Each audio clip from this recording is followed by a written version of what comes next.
오늘은 16장, 17장 두 장을 이렇게 이어서 은혜를 개척하라라는 제목으로 좀 말씀을 나누도록 하겠습니다. 여러분들이 성경을 볼 때 저는 한 번에 쭉 한 권을 다 보는 어떤 훈련들, 연습들을 했으면 좋겠거든요. 그러니까 어떤 맥락 없이 이렇게 잘라서 보는 게 아니라, 부분 보는 게 아니라 쭉 한 권을 이어서 보게 되면 그 권에서 이야기하고자 하는 것들을 우리가 파악할 수 있는 거예요. 그러니까 맥락 없이 이 부분만 발췌해서 이렇게 보게 되면 이것이 앞뒤 상황과 어떻게 연결되는지를 모르는데, 우리가 좀 성경을 볼 때 훈련했으면 하는 거는 한 번에 가능하면 창세기부터 요한계시록까지 다 보면 좋겠지만 그럴 수는 없으니까 한 권이라도 우리가 좀 같이 보는 거예요. 그러니까 그래서 1장부터 지금 24장까지 여호수아를 다 보고 있는 건데, 아셨죠? 그런 식으로 좀 우리가 훈련했으면 좋겠고, 이거 아세요 혹시 여러분들? 성경에는 원래 장과 절이 없었거든요. 장절이 없어요. 장절이 만들어진 게 거의 뭐 한 14세기, 15세기에 가서 장절이 이제 완성이 되는데 되게 늦은 때에 사실 만들어진 거죠. 왜냐하면 무슨 말이냐면 성경은 하나의 이야기라는 거예요. 우리가 뭐 몇 장 몇 절만 발췌해서 그것만 볼 게 아니라 그 맥락 안에서 우리가 봐야 완성된 이야기를 우리가 확인할 수 있다는 거죠. 알겠죠? 그렇기 때문에 여러분들 성경 보실 때 여호수아도 지금 1장부터 계속 봐왔던 것처럼, 우리가 계속 여호수아가 하는 이야기를 우리가 파악했던 것처럼 여러분들 스스로 삶에서도 성경을 보실 때 가급적 이렇게 맥락을 쭉 이어서 한번 보시면 좋을 것 같아요. 아셨습니까? 이제 한 두세 번 정도만 더 보면 여호수아서를 좀 마무리할 수 있을 것 같습니다. 우리가 지금 이스라엘이 가나안을 정복한 후에 땅을 분배되는 내용을 계속해서 보고 있습니다. 지난 장 기억하시나요? 15장에서 어느 지파가 땅을 먼저 분배받았었죠? 저는 유다 지파라고 생각을 합니다. 여러분도 그렇게 생각하시나요? 유다 지파가 땅을 먼저 분배받았던 거 기억나시죠? 갈렙, 그렇죠? 갈렙이 헤브론 땅을 이 산지를 내게 주소서라고 용감하게 하나님을 믿고 순종했었던 이야기가 있었고, 오늘 16장 그리고 17장에서는 요셉의 지파가 땅을 분배받는 이야기가 기록이 되어 있습니다. 근데 정확하게는 요셉 지파라고 하기보다는 요셉의 자손들이 맞는 것 같아요. 그러니까 요셉은 12지파, 야곱의 아들 12그 지파 계열에 직접 있는 게 아니라 요셉의 아들 에브라임과 므낫세가 지파의 계열로 올라가거든요. 생각해봐요. 요셉이라고 하는 인물, 얼마나 대단한 인물인지를 우리가 한번 상상해 봅시다. 요셉. 그러니까 요셉은요, 사실 이스라엘 전체를 구원해 냈다라고 해도 과언이 아닌 거예요. 요셉이 이집트로 팔려가서 하나님의 말씀 가운데 순종하여서 본인도 다시 이렇게 회복이 되고 야곱의 12 형님들 그리고 아버지까지 다 이렇게 불러다가 구원해내죠. 그러니까 그 구원의 내용이 없었다고 하면, 물론 하나님께서 다른 인물을 통해서 하나님의 이야기를 써내려가셨겠지만 진짜 그럼 어떻게 됐을까라는 어떤 상상이 되는 거죠. 요셉이라는 인물이 없었다면. 그러니까 요셉은 이스라엘 전체를, 그 시대를, 그 나라를 구원해낸 인물이라고 해도 우리가 사실 좀 과언이 아닐 것 같아요. 그런 이유로 하나님이 요셉을 크게 축복을 하시는데, 이스라엘을 구성하는 12지파를 보면요, 야곱의 아들들이 12지파의 계열로 올라가거든요. 근데 하나님이 요셉을 축복하시면 창세기 마지막 후반부에 보면 야곱의 아들 한 명씩 축복하면서 요셉을 축복하실 때 에브라임과 므낫세, 너의 자손이 내 계열이 내 것이 될 거다라는 말씀을 하세요. 그러니까 창세기 48장 5절 말씀 보면, 내가 애굽으로 와서 내게 이르기 전에 애굽에서 네가 낳은 두 아들 에브라임과 므낫세는 내 것이라, 루벤과 시므온처럼 내 것이 될 것이요. 그러니까 야곱이 지금 하는 말인데 내 것이라. 그러니까 루벤과 시므온은 야곱의 아들들이었잖아요. 루벤과 시므온처럼 내 것이 될 것이요는 그 계열로 올라가게 된다라는 거예요. 그러니까 굳이 표현하자면 족보상의 한 단계가 올라가는 거죠. 이해가 되시나요? 그러니까 요셉을 크게 축복하시면서 요셉의 아들들이 야곱의 아들 계열로 올라가는 거예요. 이해가 되시죠? 그래서 요셉의 지파라고 보기보다는 요셉의 자손의 에브라임과 므낫세 지파가 12지파의 계열로 올라간다라고 하는 것이 더 맞을 수 있습니다. 그러니까 한번 생각해 보세요. 그러면은 요셉이 빠지고 에브라임과 므낫세가 들어가게 되면 12명 중에 요셉 빠지고 2명 중에 되면 13이잖아요. 그러면 13등분으로 땅을 나눠야 되는데 우리는 12지파로 계속 땅 분배되는 걸 봐왔단 말이에요. 그게 뭐냐면, 우리 5월 마지막 주였날 제가 설교할 때 레위 지파는 땅을 분배받은 것이 없을 것이고 하나님의 기업이다. 하나님 자체가 하나님의 일을 감당하는 레위 지파는 하나님을 기업으로 받았다라는 말씀 기억나세요? 땅을 분배받은 게 없었잖아요. 그러면서 레위 지파가 빠지게 되면서 12이 맞춰지는 거예요. 아시겠습니까? 이해가 되시나요? 그러니까 12지파를 땅을 분배되는 과정 중에 요셉이 지파로 들어가는 게 아니라 요셉의 자손들인 에브라임과 므낫세 지파가 오늘 땅을 분배받게 되는 거예요. 이 두 지파는 실제 광야 생활에서도 과거에서부터 이미 두 지파로 독립되게 구성이 되어 있었는데, 민수기 1장 10절을 보면 요셉의 자손들 중 에브라임 지파에서는 암미우스의 아들 엘리사마요, 므낫세 지파에서는 브다술의 아들 가말리엘이요. 그러니까 이미 과거에서부터 지금 땅 분배받는 과정, 여호수아 시대 때 그렇게 된 것이 아니라 이미 한참 과거에서부터 독립된 각각의 두 지파로 구성이 되어 있었다라는 거예요. 지난주에 유다 지파가 먼저 땅을 분배받았고, 오늘은 요셉의 자손 에브라임과 므낫세 지파가 땅을 분배받는 내용이 기록이 됩니다. 먼저 오늘 보면 14절 같이 한번 읽어볼까요? 14절 같이 우리 한 목소리로 읽어보면 좋겠습니다. 읽겠습니다. 시작.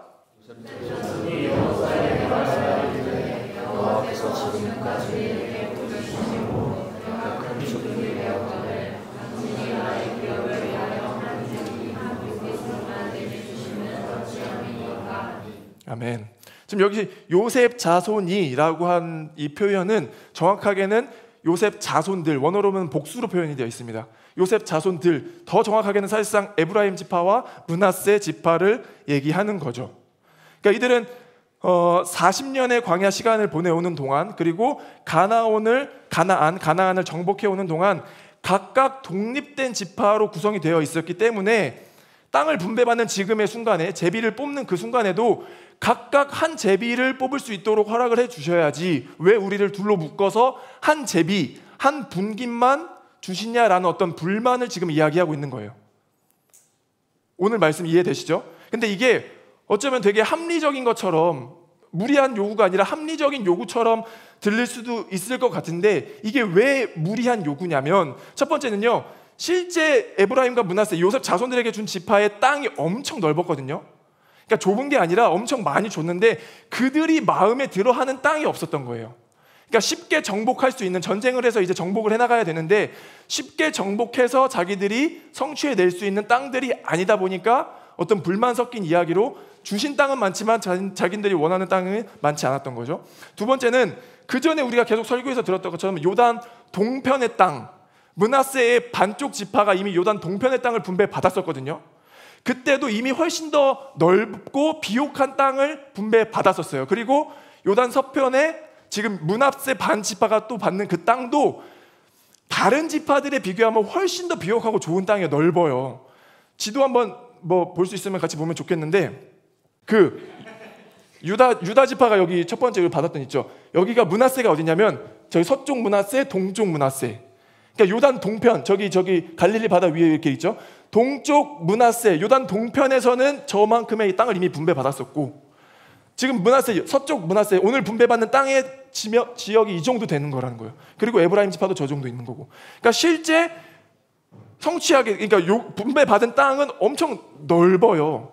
그리고 본인들이 원하는 만족스러운 땅이 없다 보니까 왜 우리를 이렇게 하나로 묶어서 한 제비만 뽑게 하냐, 각각 제비를 하나씩 더 뽑을 수 있도록 더 땅을 달라는 요구를 하고 있다라는 거죠. 그리고 하나 더 뭐냐면, 지금 개인이나 집단이 여호수아를 직접 찾아와서 땅을 더 달라고 요구하는 게 이번이 네 번째거든요. 첫 번째는 누구였냐면 갈렙. 우리 설교 때 들었던 갈렙, 이해하실 거예요. 갈렙이 헤브론 땅을 나에게 주소서라고 여호수아를 찾아갑니다. 그리고 두 번째는 우리가 본문에서 못 봤는데 갈렙의 딸이었던 악사가 요구를 해요. 그리고 세 번째는 누구냐면 오늘 본문 1절부터 나오는데 슬로브앗의 딸들이라고 해서 그 약속받았던 딸들을 달라는 요구를 합니다. 그리고 오늘 네 번째가 요셉 자손인 에브라임과 므낫세 지파가 땅을 더 달라는 요구를 하는 거예요. 근데 이 세 번, 앞선 세 번은 하나님이 이미 모세 시대부터 약속하셨던 땅이기 때문에 무리한 요구가 아니에요. 약속한 땅을 주세요라고 하는 합리적인 요구예요. 그러니까 하나님이 그 땅을 주시죠. 그런데 오늘 이 본문에서 땅을 더 달라고 하는, 한 제비를 더 뽑게 해달라고 하는 것은 하나님의 약속과는 거리가 먼 약속이에요. 그러니까 여호수아가 임의대로 이 약속을 바꿀 수가 없는 거예요. 자, 그리고 하나 더 봅시다. 이것이 왜 욕심, 자기들이 땅을 더 갖고 싶어하는 개인의 욕심처럼 보이냐면 17절과 14절을 같이 좀 비교해서 볼까요? 14절부터 먼저 볼게요. 여호수아가 다시 요셉의 족속 곧 에브라임과 므낫세에게 말하여 이르되 17절, 14절 요셉 자손이 여호수아에게 말하여 이르되, 그러니까 평소 일반적으로는요 여호수아가 에브라임과 므낫세에게 말하여 이르되라고 표현이 보통 되는데 14절에서 땅을 더 달라, 우리가 이런 사람들이니까 땅을 더 달라라고 할 때는 에브라임과 므낫세가 사라지고 요셉의 자손이라고만 표현이 되는 거예요. 그러니까 저는 이 맥락을 보면서 어떤 뉘앙스가 느껴지냐면, 우리가 요셉 자손이기 때문에, 요셉 알지 않습니까? 요셉이 얼마나 이스라엘 이 시대를 다 구원해낸 인물, 우리가 요셉의 아들들인데 우리가 요셉 자손이니까 우리에게 더 땅을 주어야 하는 것이 당연하다라는 어떤 뉘앙스가 같이 포함되어 있는 거예요. 그러니까 어쩌면 내가 누군데, 어떤 권력을 조금 이렇게 보여주는 거일 수도 있는 거죠. 그러니까 14절에서 땅을 분배 요청을 할 때 우리가 요셉 자손이니 본인의 이름들은 사라지고 요셉 자손이니까 이만큼의 땅을 분배받는 것이 당연한 것이다라는 어떤 어필을 지금 하고 있다는 거예요. 어떤 부정적인 뉘앙스가 느껴질 수도 있는 거죠. 근데 15절에서 볼게요. 여호수아가 거절합니다. 여호수아가 그들에게 이르되 네가 큰 민족이 되므로 에브라임 산지가 내게 너무 좁을진데 브리스 족속과 르바임 족속의 땅 살림에 올라가서 스스로 개척하라 하니라. 아멘. 여호수아가 참 따뜻한 사람인 것 같습니다. 저 같았으면 아마 그냥 말도 안 되는 소리 하지 마 하고 했을 텐데, 저기 윤 목사님처럼 굉장히 따뜻한 성공감. 그래 너네 땅이 좁아. 맞아. T.Y.F의 차일까요? 저도 따뜻해요. 아무튼 먼저 공감을 해주시면서 그래 너네가 땅이 참 좁지. 맞아 좁지만 하나님의 계획과 뜻을 내가 임의로 수정할 수 없어. 거절을 합니다. 그 땅은 하나님이 약속하셨던 땅이 아니기 때문에 임의로 조정할 수 없으니 너가 차라리 개척을 해. 너가 그 땅으로 스스로 개척해봐라는 요청을 하는 거죠. 근데 요셉 자손이 어떻게 해요? 다시 거절합니다. 16절 요셉 자손이 이르되 그 산지는 우리에게 넉넉하지도 못하고 골짜기 땅에 거주하는 모든 가나안 족속에게는 벳사함과 그 마을들에 거주하는 자이든지 이스라엘 골짜기에 거주하는 자이든지 다 철병거가 있나이다 하니라. 뭐 어쩌라는 거예요, 그렇죠? 이래도 싫고 저래도 싫고. 아니 이거는 내가 줄 수 없으니까 너네가 스스로 아직 분배되지 않은 그 땅을 개척해봐. 너네 정도면 충분히 할 수 있어라는 권면을 했는데, 아니 거기는 우리가 원하는 땅도 아니고 거기에 있는 사람들은 다 철병거를 쓰고 있다는 거예요. 우리는 지금 청동을 쓰고 있는데 철을 쓰고 있는 사람들이랑 어떻게 이길 수 있냐. 우리가 완전 갈렙과 반대되는 태도죠. 갈렙은 85세의 나이임에도 불구하고 헤브론, 그 아낙 자손들이 질비한 헤브론을 우리가 이겨보겠습니다라고 가고 있는데, 반대로 요셉의 자손들은 우리가 어떻게 이깁니까? 라는 어떤 불평과 불만을 지금 토로하고 있다라는 거예요. 저는 오늘 본문을 통해서 두 가지 정도 하나님의 뜻을 좀 발견했으면 좋겠는데, 먼저 첫 번째는 뭐냐면요, 은혜는 상대적이 아니라 주관적이다라는 사실을 믿을 수 있길 바랍니다. 여러분은 여러분 스스로가 빈곤하다고 생각하시나요? 빈곤? 어때요? 나는 내가 스스로 정말 빈곤해라고 생각하시는 분 손 한번 들어봐 주세요. 제가 밥 한번 사드릴게요. 아니 진짜, 아니 그냥 한번 자기 스스로 나는 정말 빈곤해라고 생각하시는 분 계세요? 네, 우리 교회는 빈곤한 사람은 없는 걸로. 네, 좋아요. 자, 그러면 혹시 스스로라도, 그러니까 속으로라도 스스로 내가 정말 빈곤해라고 생각하셨던 분이 계시다면, 한 번 더, 그러면 왜 빈곤하다고 생각하시는지를 한번 생각해 보세요. 스스로가 나는 좀 빈곤하지 않나라고 생각하셨던 분들은 그러면 왜 빈곤하다고 생각하는지를 생각해 보시기 바랍니다. 그러니까 이 빈곤이라고 하는 것을요, 빈곤의 기준을 사실 정확하게 정의 내릴 수 있을까라는 생각이 들거든요. 그 빈곤이라고 하는 것이 기본적 욕구가 충족되지 않은 상태라고 말하는데, 그럼 이 기본적이라는 것을 어떻게 정의할 수 있을까? 이것도 굉장히 좀 어떤 경계가 애매할 수도 있을 것 같고요. 충족되지 않은 상태, 충족이라고 하는 것도 우리가 과연 어떻게 정의할 수 있을까라고 하는 매우 애매한 경계에 있는 단어인 것 같은 거죠.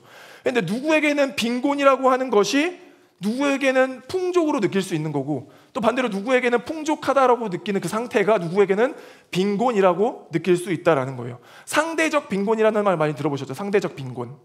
그러니까 동일 집단 내에서 다른 사람과 비교하여서 부족하다고 느끼는 상태를 상대적 빈곤이라고 한다고 하는 거예요.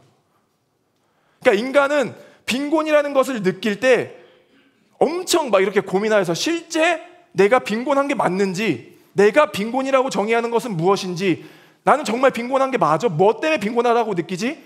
그럼 우리 사회가 요구하는 그 빈곤이라는 건 어떤 거지? 이렇게 빈곤에 대해서 깊게 어떤 고민을 해서 성찰을 해서 나는 빈곤해 라고 느끼는 게 아니라 많은 수의 다수 사람들이 상대적 빈곤을 느낀다는 거죠. 나는 이 동일 집단 내에서 우리 사회 사람들 살아가는 우리 사회의 구성원들 보면 그보다는 내가 좀 더 빈곤한 것 같아. 내 친구들보다 나는 여유가 없는 것 같아. 내 주변 사람들보다 나는 좀 빈곤한 것 같아라는 어떤 상대적 빈곤을 더 느끼게 된다라는 거죠. 그러니까 이게 실제로 빈곤을 겪어서 내가 빈곤하다고 말하는 것도 아니고 자신만의 어떠한 빈곤한 절대적인 기준? 진짜 빈곤이 뭐지? 빈곤은 뭐야 도대체? 우리 사회가 말하는 빈곤은 뭐냐고. 이 빈곤에 대한 어떤 진짜 깊이 있는 어떤 고민과 그 빈곤에 대한 기준을 절대적으로 내 스스로가 세워서 말하는 게 아니라 느낌적으로 그냥 우리 주변에 살아가는 사람들은 이 정도는 소비하니까 나는 그거보다 빈곤해라는 어떤 그런 상대적 빈곤으로 살아가는 경우들이 좀 있다는 거죠. 근데 저는 마찬가지로 이 은혜라는 것도 어떤 충분한 고민과 정말 내가 생각하는 은혜는 뭐지? 하나님이 주신 성경이 말하는 은혜는 뭐지? 은혜가 뭐야? 라는 어떤 고민, 깊은 사고가 있어서 은혜라고 우리가 이야기하는 것이 아니라 때로 남들보다 무엇인가가 나에게 더 느껴지거나 더 무엇인가가 주어지면 은혜가 되는 경우들이 있고 반대로 나는 오늘 아무것도 느껴지지 않는데 나는 나에게 무엇인가 주어진 것 같지 않은데 라고 하면 은혜가 아니었다라고 고백되는 일들도 종종 있는 거죠. 상대적 은혜의 절대적인 기준이 있는 게 아니라 내가 은혜를 바라보는 나만의 어떤 시선이 분별이 있는 게 아니라 그냥 남들보다 어떤 것들이 더 추가되면 나 오늘 너무 은혜 받았어 라고 하는 상대적 은혜가 있을 수도 있다라는 거예요. 은혜를 정의할 수 있을까요? 은혜? 전 빈곤도 정의하기 어렵다고 생각하는데 은혜를 정의할 수 있을까? 저는 은혜는 성경이 말하는 은혜를 우리가 정의할 수 있죠. 합의할 수 있겠으나 진짜 스스로만 자기 자신만 은혜를 정확하게 정의할 수 있다고 생각을 합니다. 그러니까 제가 너무 지금 인간적으로 은혜를 정의하려고 하는 것처럼 느껴질 수 있는데 그런 차원으로서 제가 이야기하는 게 아니라 이 은혜라는 것을 여러분 스스로가 깊게 성찰할 수 있을 때 진짜 은혜가 뭐야? 라는 어떤 깊은 성찰과 고민과 생각이 있을 때 그 은혜를 명확하게 볼 수 있겠다라는 거죠. 그러니까 은혜도 빈곤과 마찬가지인 거예요. 상대적 빈곤을 우리가 늘 느끼면서 살아가는데 진짜 뜯어서 내가 진짜 빈곤한가라고 고민하면 아니다라고 말할 수 있는 사람이 의외로 많을 거거든요. 근데 은혜도 마찬가지로 은혜에 대한 이 단어를 가지고 계속 분석을 해보는 거죠. 그러니까 분석이라는 게 너무 나쁘게 표현될 수도 있겠는데 그런 차원이 아니라 은혜를 깊게 계속 성찰해보자고요. 은혜가 뭔데? 하나님이 주신 그 은혜가 뭔데 도대체? 그 은혜에 대한 깊은 사고. 저는 여러분들한테 이것이 은혜야 라고 제가 이렇게 딱 답을 내려서 말해주고 싶진 않거든요.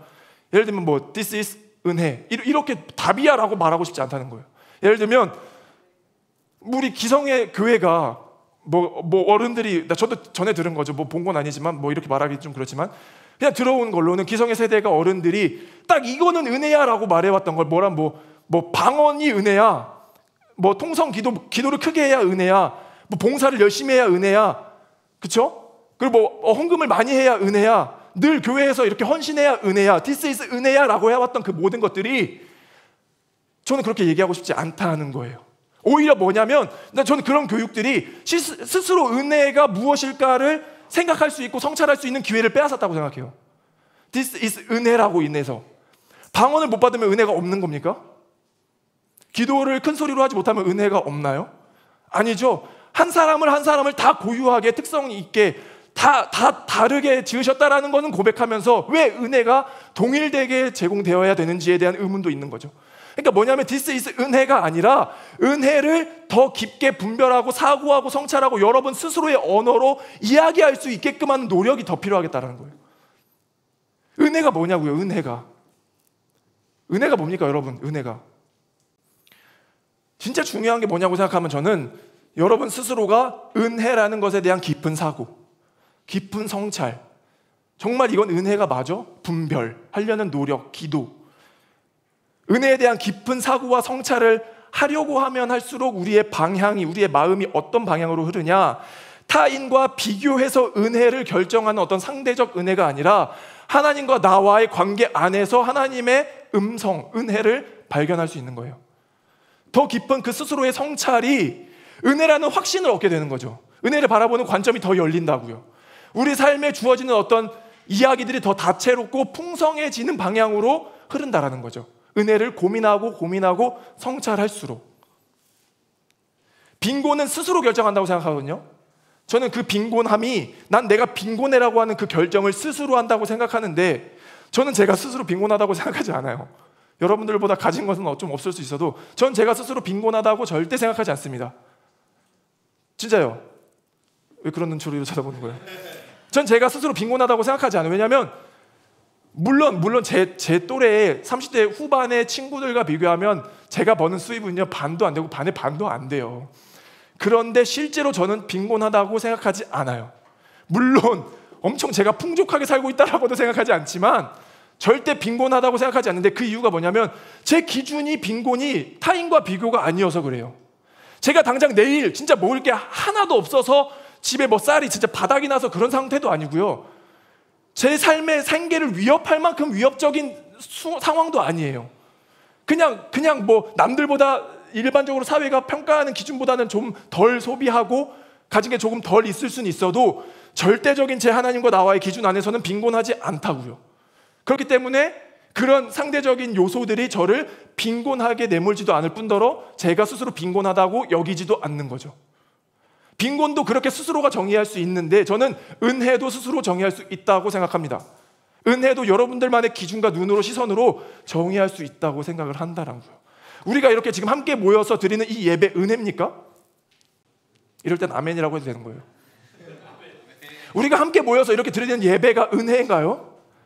은혜죠. 그런데 동일하게 누군가에게는 그냥 52주 중에 한 주일 수도 있다니까요. 그냥 매일 반복되는 어떤 그 한 주의 시간, 2시에 모여서, 오늘은 순모임부터 시작했네? 조금 다르네? 그냥 매주 반복되는 어느 한 주일 수도 있는 거예요. 그냥 반복되는 어떤 한 주. 근데 동일한 사건 안에서도 우리는 이걸 은혜로 바라볼 수도 있다고요. 그게 누구냐? 자기 자신이. 내가, 야 민규야, 의동아, 오늘 너무 이거 은혜였어, 예배 은혜야, 아무리 제가 얘기한다고 하는데 스스로 느껴야죠. 스스로 성령님께 구하며 이것이 은혜로 바라볼 수 있는 눈이 있어야 된다라고요. 그러니까 은혜는 스스로 결정할 수 있는 영역이라고 생각하는데, 그래서 은혜를 더 깊게 고민해보자라는 거죠. 은혜가 뭡니까, 하나님? 은혜가 뭔가요? 은혜가 뭐예요? 은혜. 저는 요셉 자손이 불평과 불만을 가진 이유가 어떤 절대적으로 하나님 앞에서 내가 필요한 땅이 필요해서라기보다는 다른 사람들보다 더 가지고 싶은 어떤 욕망과 욕구 때문에 불평과 불만으로 나왔다라고 생각합니다. 상대적 필요죠. 상대적 빈곤. 제가 작년에 트래킹 워십을 했었잖아요. 뭐 많이 못했어요. 이제 좀 더 해보려고 막 준비도 하고 있긴 한데, 그때 이삭이가 많이 참여했었어요. 이삭이가 트래킹 워십을 뭐 좋아했었던 건지, 아무튼 미안해서 참여했던 건지 모르겠으나 자주 참여하면서 그런 이야기를 했던 고백이 저한테 선명하게 남아있는데, 뭐냐면 이 걷는 행위, 이 가장 기본적인 걷는 행위로 예배할 수 없다면 무엇으로도 예배할 수 없겠다는 생각이 들었다는 거예요. 명언이죠. 이삭행전 3장 말씀입니다. 아니 이 상황에서도 예배할 수 없다면 우린 무엇으로도 예배할 수 없다니까요. 저는 이걸 너무 이렇게 오버해서 표현하는 게 아니라 실제 그럴 수 있어요. 이것으로도 만족할 수 없다면 우린 무엇으로도 만족할 수도 없을 수 있어요. 실제 우리가 지금 주어진 것 안에서도 감사할 수 없다면 무엇으로도 감사할 수도 없는 거죠. 상대적 빈곤, 상대적 은혜를 넘어서 정말 은혜가 무엇인지를 곱씹어서 발견할 수 있는 저와 여러분이 되길 간절히 소망합니다. 두 번째는요, 같이 나누고 싶은 두 번째는 대접받기를 기대하지 말자입니다. 대접받기를 기대하지 말자. 제가 앞서 설명드렸던 14절에서 요셉 자손이라는 표현이 저에게는 되게 강렬했거든요. 마치 이 요셉 자손이라는 것이 자신들의 어떤 우상이 되어서 나는 요셉 자손이니까 이만큼의 땅을 얻어야 되는 인간의 욕망을 그대로 표현해줬다고 생각을 해요. 차라리 나 이거 갖고 싶어요 하나님, 저 이거 진짜 필요해요, 저 이거 너무 갖고 싶은 제 욕심이에요 라고 고백했으면 제가 그렇게까지 부정적이게 못 느꼈을 것 같은데, 뭔가 나는 이만큼 얻어야 된다라는 것을 합리적인 틀 안에 가두어 두면서 우린 요셉 자손이니까 마치 정당하게 표현하려고 했던 것처럼 느껴져서 제가 더 이렇게 좀 느꼈던 거죠. 그러니까 대접받고 싶은 욕망, 저는 뭐 어쩔 수 없다라고 생각합니다. 인간이라면 늘 가지고 있는 욕망이에요. 늘 대접받고 싶고 인정받고 싶고 사랑받고 싶은 욕망. 나 그런 거 없는데요 라고 하는 사람, 저는 어느 정도 거짓말이라고 생각을 해요. 사실 누구나 인간은 사랑받으면 기분이 좋습니다. 대접받고 싶고요. 누구나 다 갖고 싶은 욕망인데, 그 욕망 자체를 제가 비판하고 없어야 되라고 말하는 것이 아니라 그것이 하나님의 계획보다 뜻보다 은혜보다 앞서면 안 된다고요. 요셉 자손은 이미 땅을 다 분배받았죠. 그것이 하나님의 뜻 가운데 분배가 다 이루어졌습니다. 그런데 인정받고 싶은 욕구, 내가 이 땅을 이만큼 소유하고 있어라는 어떤 요셉 자손으로서의 자부심, 그것이 하나님의 계획을 엉망으로 만들기 시작하는 거예요. 땅을 더 주십시오, 내가 땅을 더 가져야겠습니다라고 요구하는 거죠. 인간이 인정받고 싶은 욕구는 전 어쩔 수 없다라고 생각하는데, 그것이 하나님의 뜻보다 앞서지 않길 소망합니다. 아멘. 하나님의 선하심을 우리가 정말 믿는다면, 하나님은 늘 옳다라는 사실을 정말 믿는다면요, 저는 순종할 수 있다라고 믿습니다. 아멘. 우리가 때로 그런 욕구들이 있을 때 우리는 어떻게 해야 되냐면, 하나님 앞에 선한 싸움을 통해서 저는 그것들을 배설해낼 수 있어야 된다고 생각을 해요. 물론 우리는 계속 그런 욕구들을 느낄 거예요. 하나님, 저보다 더 인정받고 싶고 더 사랑받고 싶고 더 환대받고 싶은데, 그것이 때로 하나님 앞에서 너무 지나친 욕구면, 하나님의 뜻보다 하나님의 계획보다 앞서 있는 거면 스스로 성찰하여서 기도하여서 배설해낼 수 있어야 된다라고요. 저는 우리가 그럴 수 있는 이유, 그리고 동시에 그래야 하는 이유가 뭐라고 생각하냐면, 우리가 주인이라고 모시는, 우리가 정말 우리의 주인 된 예수님이, 예수 그리스도가 그렇게 사셨기 때문입니다. 예수님의 제자잖아요. 우리는 예수님의 제자는 예수님을 어떤 위인으로 바라보고 되게 멋있는 분이시구나 라고 하는 게 아니라, 그분의 라이프 스타일을 우리가 쫓아가는 거예요. 추구하는 거예요. 그분이 어떻게 사셨는지를 우리가 흉내내는 거라고요. 따라하는 거라고요. 예수님이 정말 대접받는 것에 관심이 없고 인정받는 것에 소망이 없었으면, 그런 사랑받는 것에 욕구가 없었으면 태어날 때부터 그렇게 태어나지 않으셨겠죠? 그렇지 않을까요? 정말 인정받고 싶어서 그런 사랑받고 싶은 욕구 가운데 태어남을 원했다면 디데이 얼마부터 이렇게 막 빵빠레를 울려야 되는 거 아니에요? 그렇죠? 그렇게 태어나지도 않았을 거고, 예루살렘에 입성하는 그 순간에서도 저는 아주 토실토실한 큰 백마를 타고 입성했을 거라는 생각을 해요. 그러니까 예수님이 정말 그런 것에 소망이 있었다면, 예수님이 그 수많은 군중이 몰려있는 예루살렘에 입성하는 그날 자기의 인정과 존중, 사랑이 더 필요했다면, 환대가 더 필요했다면, 환호가 필요했다면 큰 백마를 타고 들어가야죠. 왜 나귀를 타고 가시냐고요. 그 연약하고 초라하고 볼품없는. 그럼 그렇다면 예수님이 그런 것들을 못 느껴서 그럴까요? 예수님은 뭐 인정받고 싶은 욕구가 기계처럼 신이니까 우리 인간과 달라서 그런 걸 못 느껴서 그랬을까요? 아니요. 우리와 동일한 감정을 동일하게 느끼신 분입니다. 완전한 사람이시잖아요. 보세요. 예수님이 죽임당하시기 직전에 기도하시면서 하신 말씀이 뭐냐면, 얼굴을 땅에 대시고 엎드려 기도하여 이르시되, 내 아버지여, 만일 할만하시거든 이 잔을 내게서 지나가게 하옵소서. 그러나 나의 원대로 마시옵고 아버지의 원대로 하옵소서. 고통을 느낀다고요. 고통을 못 느끼는 게 아니라, 아버지 할만하시거든 이거를 피하고 싶습니다라는 어떤 고통을 느낀다고요. 우리와 동일한 고통도 느끼고 인정도 느끼고 사랑받고 싶은 욕구가 있으실 텐데, 그것이 하나님의 뜻보다 앞서지 않기 위해서 하고는 싶지만 아버지의 뜻이 아니라면 안 해도 됩니다라는 신앙 고백을 할 수 있다라는 거예요. 저는 우리가 이것을 좀 볼 수 있으면 좋겠어요. 우리의 감정을 억지로 막 다 배설물처럼 여길 것이 아니라 그 인간의 욕구는 늘 있죠. 그 감정을 어떻게 건강하게 다룰 것인가, 그것이 하나님의 뜻보다 앞서 있는가, 하나님의 계획보다 앞서 있는가를 더 분별하여서 때로 앞서 있다면 우리가 배설할 수 있는 용기도 좀 필요하다라고 생각을 합니다. 제가 재밌는 이야기가, 예전에 이제 목회하기 전에 청소년부에서 교사를 할 때 있었던 일인데, 한 번은 이런 거예요. 뭐냐면, 청소년부 교사를 하다 보니까 늘 아이들이 쫓아다니고 멋있어요, 뭐 멋있어요, 쫓아다니고 막 이렇게 놀아주세요 막 하는 그런 선생님은 아시죠? 있죠? 너 그러지 않았니? 너 뭔가 그랬을 것 같은데 의동이. 아니 늘 청소년부 가면 교사가 한두 사람은 그냥 늘 스타예요. 늘 인기가 많고 선생님 오늘 뭐 어떻게 지냈어요? 같이 놀아주세요. 뭐 밥 먹으러 가요. 막 이런. 근데 저는 뭐 그렇진 않았어요. 물론 인기가 아예 없었다는 건 아닌데 아주 훌륭하고 모범적이고 착한 애들이 저를 이제 좋아했었죠. 그런 모범적인 애들만 소수 일부 좋아했었고, 근데 하루는 예배가 끝나고 의자 정리하고 책상 정리하고 막 이렇게 다 준비하고 정리하고 있는데 저는 진짜 땀을 뻘뻘 흘려가면서 열심히 하고 있었거든요. 근데 저기에서 입구 쪽에서 보니까 어떤 그 교사는 그냥 늘 애들한테 둘러싸여 있어서 늘 환호받고 인정받고 사랑받고 선생님 어떻게 지냈어요? 막 이렇게 그냥 놀고 있는 거예요. 놀고 있다는 게 나쁜 표현이 아니라 재미있게 그 시간을 보내고 있었던 거예요. 그냥 그 마음을 보면서 제가 막 질투가 나는 거예요. 솔직하게. 아니 나는 내가 일을 더 열심히 하고 땀 이렇게 힘들게 하고 있는데 쟤는 그냥 이걸로 아니 쟤는 이걸로 그냥 애들한테 다 인정받고 막 선생님 최고예요 하는 거 보면서 제 스스로가 막 이게 질투가 나더라니까요, 진짜 실제로. 그러면서 제가 뭘 했냐면 계속 고민하는 거죠. 하나님 앞에 충분히 저는 이성적으로 합리적으로 고민해 볼 수 있을 것 같아요. 이게 건강한 마음인지에 대해서 고민하고 결론을 내리는 건 뭐냐면 그냥 다 역할이 다른 거다라는 확신을 가지게 되는 거죠. 뭐냐면 그냥 그렇게 뒤에서 아이들 모르게 일할 사람이 필요한 거고 아이들의 긴장을 풀어주고 아이들과 교제할 수 있는 또 그런 영역이 필요한 거예요. 그럼 그 친구는 그거를 하나님 앞에서 성실하게 감당하고 있던 거고 저는 그것과 비교하지 않고 제 안에서 할 수 있는 것들을 감당하는 거죠. 그러다 보니까 제가 해야 될 일들을 더 겸손하게 건강하게 잘 할 수 있게 되더라는 거예요. 그러니까 무슨 말이냐면 어떤 상대적으로 바라볼 것이 아니라 하나님이 나를 어떤 역할로 어떤 일로 지으셨는지가 가장 중요하다는 거죠. 은혜도 빈곤도 비교해서 바라볼 것이 아니라 하나님이 나를 어떤 도구로 쓰시기 위해서 지으셨는가라는 것을 우리가 같이 좀 고민해 볼 수 있어야 된다는 거예요.